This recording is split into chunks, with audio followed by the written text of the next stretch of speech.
Parking those guys are so hard. Yeah, I did ding our big truck, and now I'm not allowed to park in places that have tiny parking lots. No more relying on the full suite of cameras.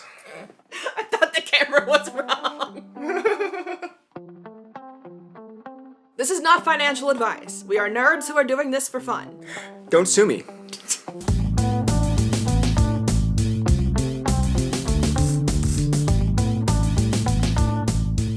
Hello, and welcome to Buy the Dead Cow, which is technically a finance podcast. I'm Savannah Geary, and I know basically nothing about finance. And I'm Zach Stone, and I know a little bit about finance. We're here for another week, and you know who else is here for another week? Is Wells Fargo, the big old bank. Yeah, what about Wells Fargo? They released a report that, for some reason, it was so hard. I could find a bunch of people reporting on the report, but I had to dig to find the actual report, which is nuts. It's almost like search engines are broken now or something. But they're basically saying that all of the tariffs that are happening, they are not gonna bring manufacturing back to the United States.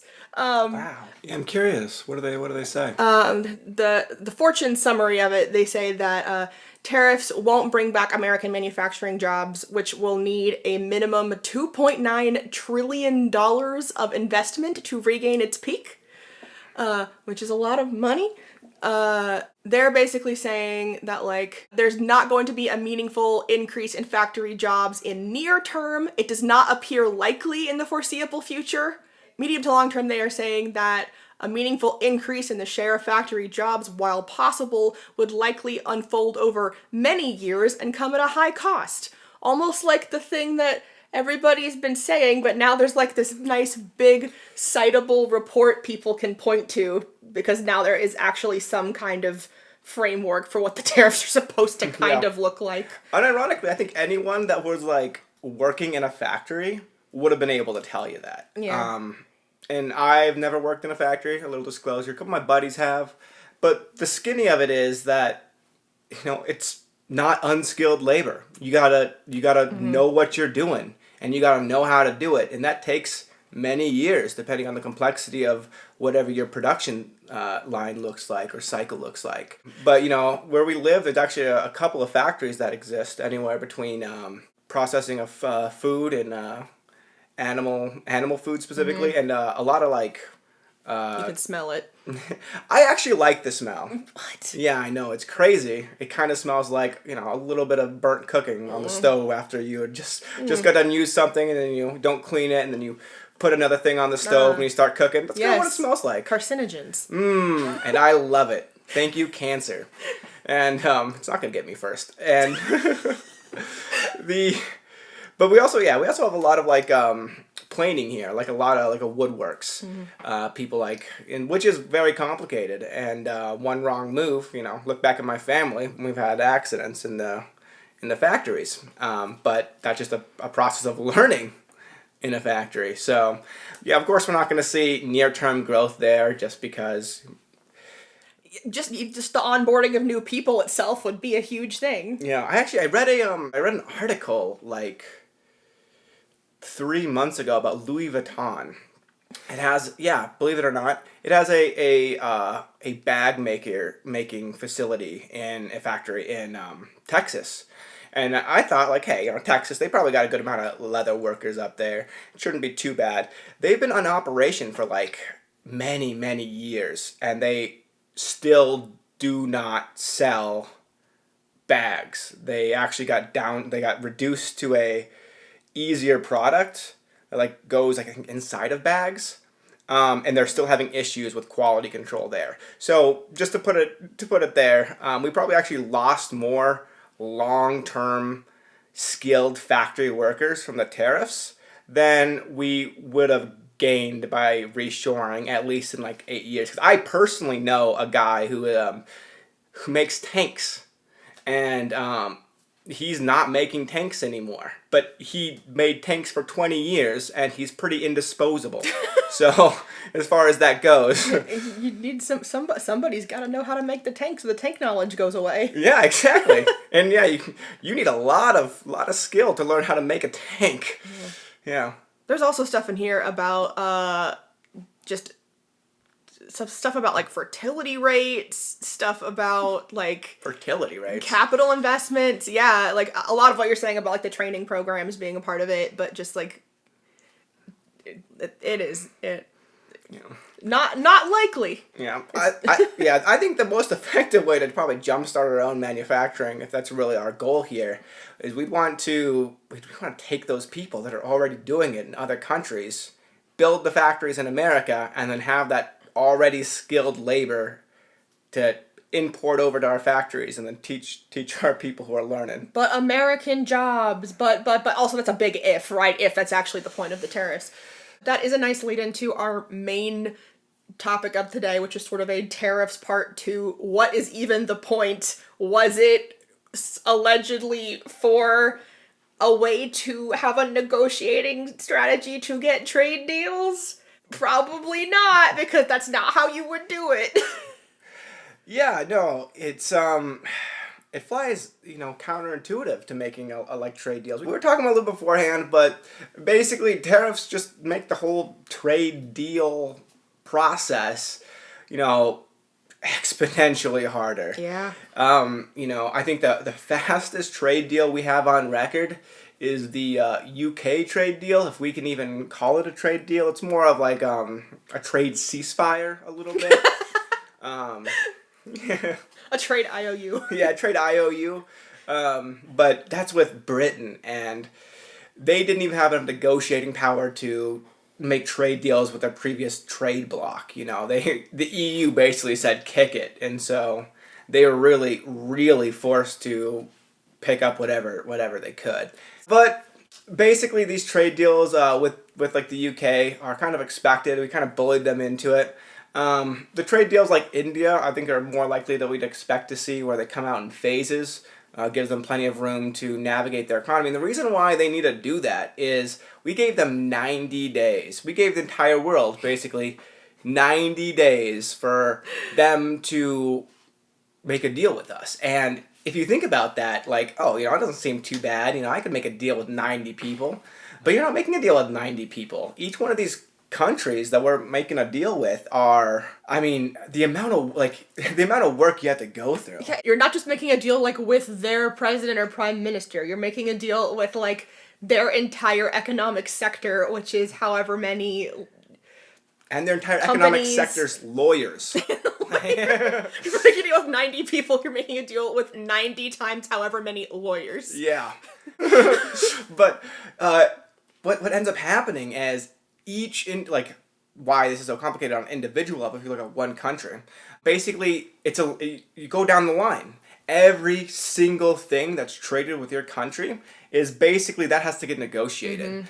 Mm-hmm. So there's generally 2 compounding factors in a free trade world, where it's an individual country's economic desire, how they view their country supposed to be orientated, output, production-wise, which generally includes like a lot of non-tariff-based restrictions. Like in America, we've got a lot of restrictions around pharmaceuticals. We won't just allow anybody to, just put Viagra on a bottle and sell it in America. It has to reach a lot of higher standards in order to do that. Which some people think was part of the Adderall shortage a while ago, because we had like more people were getting prescribed Adderall, and so it was like, oh, can we just start importing it from other countries? And it was like, no. Yeah, they don't pass our bar. So they'd have to talk about Viagra or Adderall, basically how they make their Viagra, and then how that actually contorts with the U.S.'s desire for Viagra. So that in and of itself is probably going to be like a 90-day conversation. That's because then you're going over each individual regulation that's in place, and then why, and then the exceptions, and then reasonable standards, and then it's just all, And that's just one thing. That's just one thing. So like the other one that I brought up that I learned from Technology Connections on YouTube is, in Europe they have a standard for their cars where the brake lights have to be red and the turning signals have to be yellow or amber.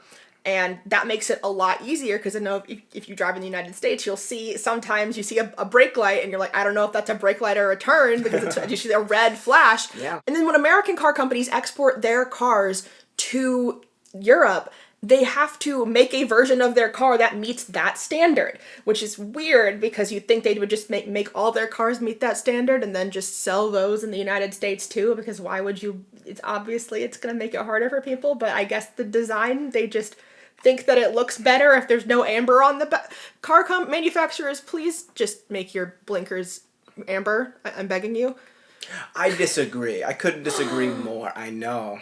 I am all for aftermarket parts and ability to customize your whip how you desire. Sure. I just.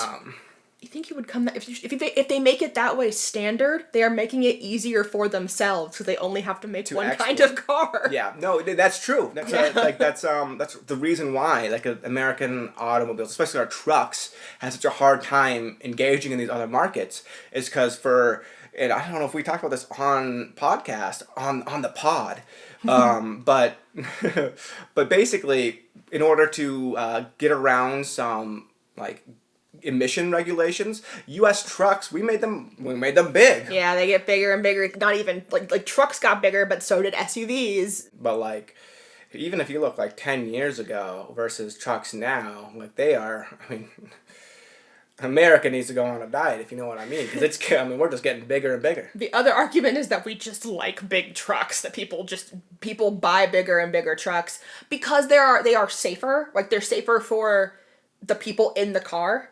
But then it becomes an arms race of all the other cars are getting bigger. I need to get my bigger car too. And then it's safer for the people in the car and not pedestrians. Yeah, no. But oh man, parking those guys are so hard. Yeah, I did ding our big truck. And now I'm not allowed to park in places that have tiny parking lots. No more relying on the full suite of cameras. I thought the camera was wrong. But, I love trucks. They're, American as they get. That's the reason why a lot of our vehicles, like our light trucks and whatnot, aren't allowed into these foreign markets. Too big. They're too big.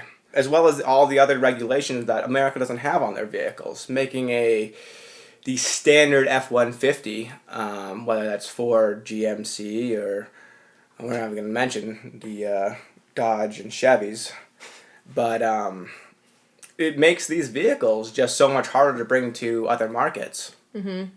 Pulling back from how much we both love trucks, what else makes trade deals so complicated that you cannot do them in 90 days?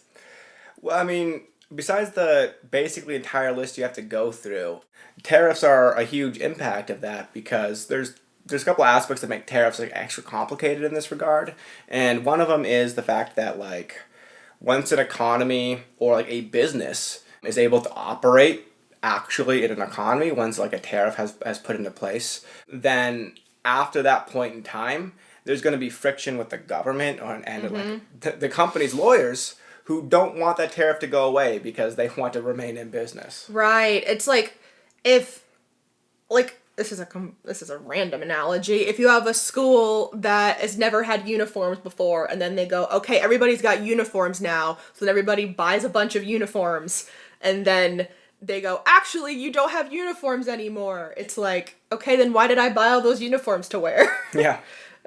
People will probably still be wearing them. Yeah. Just because they bought them. Yeah. I don't know, man. I went to Catholic school for 12 years and we did not like our uniforms very much.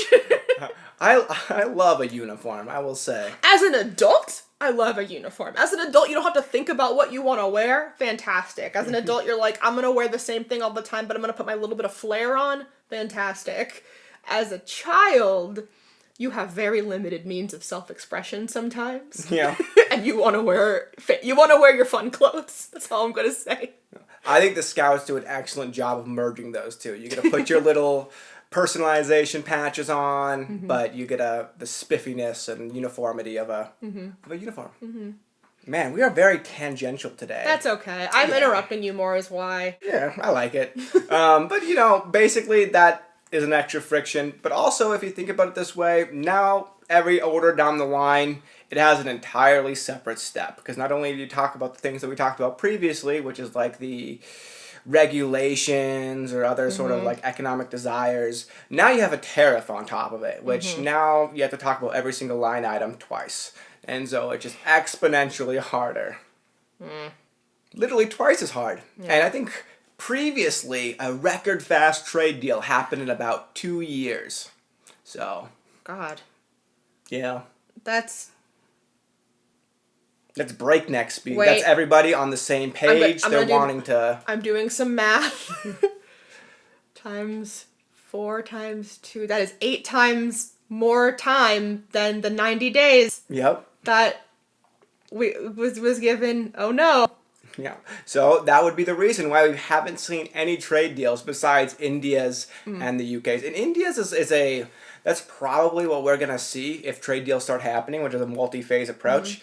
I highly doubt we're going to make a comprehensive trade deal with India just because India really does safeguard a lot of its steel industry. And we as America right now are just really focused on steel production. And so we're in direct conflict with them in those regards. So we, are probably going to arrive at probably a couple of these phases of the trade agreement. It's probably going to end up working out. And, I don't want people to go hungry and I don't want jobs to shutter. So I really do hope that we manage to make a lot of these phased plans with a bunch of other countries, especially Europe. But as soon as you get bigger, even India is probably the smallest of the big fish. And I think that's probably why we're doing the most trade deals with them as far as negotiation wise. But EU, China, they seem to be playing a bit more hardball with their negotiations because they've got a lot more leverage. Which, isn't fun, but it's a little perspective on trades and trade deals. So, to bring it back to Trump for a second, he's claimed that the tariffs are for manufacturing. They are obviously not to bring back manufacturing, or if that is the intended purpose, they're not going to do that. He's claimed that it's for negotiation. It's a wedge by which you can do better trade deals. That is clearly not the case because if that were true, it would be more than 90 days for however many countries exist in the world. Yep. And so why would he do them? I know what you're gonna say, but yeah, I think it's for gearing America towards a production capability for war. Would be my guess. We're trying to keep a lot of these war material at home. We're trying to reinforce our sourcing of it, and I think that's why we have the strict timelines we see. Is because he's worried that he won't have the political capital to engage in war. I feel I gaslight myself every day and I say I'm crazy, but it's like it does look like it to me too, because like I've read through not all of Project 2025, but a lot of Project 2025, and there's actually a Project 2025 tracker. You can see how on target they are for all of the Project 2025 goals. They're following it pretty closely. One of the big goals is shore up defense things, shore up defense timelines and production capabilities so that we can rival our peers. That way if something happened. And obviously how America has done that before is we have bases all over the world and we just put more troops there, but for whatever reason that's not a good enough reason for this administration to pursue similar aspects. Instead they are almost seemingly entirely focused on making sure that they as an individual are capable of producing all necessarily war materials. Yeah, and not to get all TikTok therapist on it. Yeah. But it's so clear that it is just these people who are at the top. I don't want to say just Trump, but other people in the administration as well, the feeling of being powerful. And so they don't feel powerful by making negotiations with other countries where they have to give things up. They don't feel powerful by leaving our troops in other places. They feel powerful by shoring up the military as much as possible by stockpiling guns and weapons and by making a golden dome over the country. Oh my goodness. And they feel powerful by, like, saying they're gonna do trade deals, but, like, whacking people around with the tariffs and getting to say no. Just as a side note, just because, we talked about this purely economically and how he was going to maybe do war. If you got any buddies in green, talk to them. Ask them what they feel about the new staff sergeants. They're going to have opinions on that regardless of where they are in the political aisle. It just, the entire military structure is being restructured right now. And no one is talking about it. It's also being restructured to be more linear and more Yes. under the control of, like, one person go down, which, like, the big one that everyone everyone in uniform is kind of joking about is how all the staff sergeants are kind of getting combined into one. And so the joke is an exceptionally alcoholic 60-year-old with medals dragging on the ground. And then it's like one guy who's effectively doing the work of what was previously like 8 staff sergeants. Yeah. And it's, under the guise of funding, but really is a control tactic, a power tactic. It's clearly not funding. Look at the amount of money that they're throwing into the military right now. Like, the amount of money they're throwing at the freaking parade that's going to happen on his birthday. That's a tax write-off. That's nothing. I know you don't like that, but it's like, it's just military service. As Americans, we put too many dollar points on our end products, but we're only charging that much money if we're giving those tanks and deploying those personnel in Ukraine. What? But it's a potential, right? We've lost a potential, what do you call it? Yeah, that's why I said it's a tax write-off. Potential profit. No, but that's a thing that you've said before too. So, like, with the fungibility of money. Because like the economy, I was like, oh, the economy went down by this amount, and you're like, actually, it went down by a bigger amount because we were supposed to be here and now we're here. Same concept. Yeah, you got me there. That is right. I'll use it if it's to my benefit. Really, the amount of equipment that our troops are going to be trained in and then now utilize is kind of insane. Like, they want basically every single 18-year-old to be able to operate a surface-to-air missile, I believe, and be able to operate drones. Like, all these things are just like, it's insane. It's actually insane. And the amount of troops that we're sending to our bases that already exist in some key locations, paired with a lot of these bases, generals and administrative staff kind of being axed and then replaced to DOJ. Like, I mean, the Pentagon, you can look at all of these leadership shifts and no one's talking about them. Well, on that note, do you want to move on to something a little more fun? Sure. Okay. What do we got on the agenda? We have, for my little potpourri segment. I was going to say My Little Pony. No, not My Little, well, it could be My Little Pony, you don't know. My last little segment this week is called Fictional Finance. So what I'm going to do is I am going to talk to you about a financial or economic or business situation within a well-known media property. Okay. And it's basically like a little discussion question, and then we get to talk about it. Okay. The first one I picked out is a little bit on the nose. The construction of 2 Death Stars and the rumored Starkiller base implies an astronomical military budget. Evaluate the economic viability of the Galactic Empire's defense spending. In your response, consider potential sources of taxation, the production of clones through government contracting, and how planetary economies might have subsidized imperial expansion. Did ChatGPT write that? ChatGPT did write that. Because the Empire didn't grow clones. Asked it for clarification on that. This is not part of the Star Wars I have watched. And then it was like, yeah, whatever they're called, they did it, and it was a government contract, and I'm like, oh, Zach loves government contracting, so let's talk about that. Clones were originally a government contract, but it turns out it was too expensive, and so they axed it once he became in power. So, is that what the Clone Wars are about? The Clone Wars. Wow. Do you know Star Wars? Not that much. Okay, well, I know what we're gonna do. I love the Clone Wars. I just absolutely love them. Yeah. That was the Palpatine's like first army, and it was used to kind of solidify his rule. Okay. That army was used to give him power once he took over, which he would have an immediate force that he could then use in order to consolidate. Battle trained, battle hardened force. So failed government contract. He's like, they're mine now, and then takes over. Yep. Okay. Basically. And it's actually talked about, that exact question, in the Star Wars universe. Yeah. Yep. And the answer is the Death Star was too much. The first one just costed way too much money. They didn't get what they wanted out of it. The tuning process was too expensive. Firing it was too expensive. And so they did another one.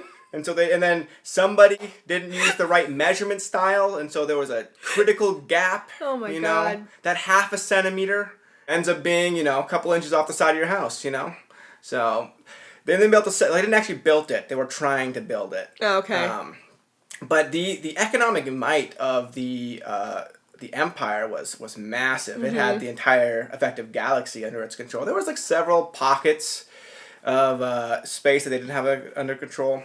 It's a lot like actually Warhammer, where basically everything on this side of the galaxy they controlled, and everything on like this side of the galaxy they just didn't have access to. This is wild to me, and I know this is correct. I know it is correct to talk about Star Wars in the past tense because it was a long, long time ago in a galaxy far, far away, and I know that is how people talk about Star Wars in fiction and like when they're doing media analysis of it, but I am so used to talking about media analysis in the present tense.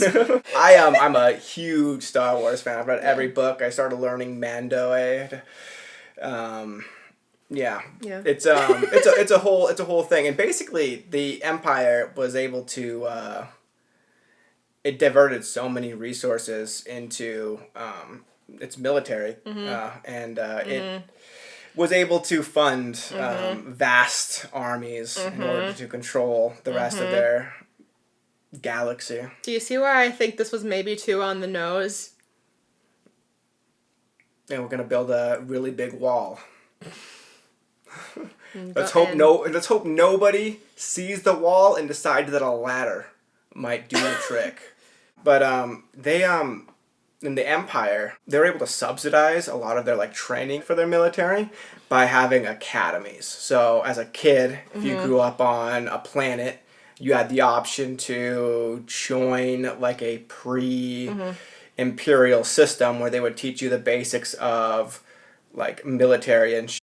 And then where did they get the money for those academies? They would tax their local areas and whatnot, but like it's super cheap to barrack somebody, right?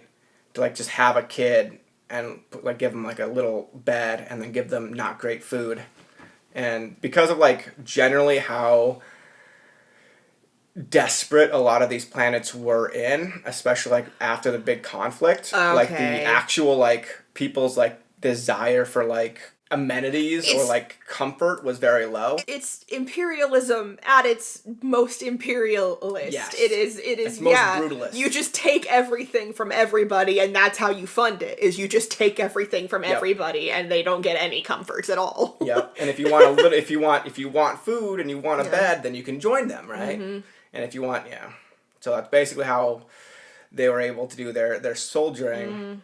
They just needed to grind the human gears in order to churn out the fighters and the Star Destroyers. And they were very wasteful. It was very much a comparison to like Nazi Germany. I do know that part of it, that like it is like visually and thematically based on Nazi Germany. Yeah, and a lot of people didn't like that, but that definitely was the case. There was like a lot of aspects that were like very similar, where you would have the like a robot system that they were trying to like develop in order to be like super elite soldiers and whatnot. But if you like read the books about them, they had like they were series and series of failed experiments that the government spent way too much money developing.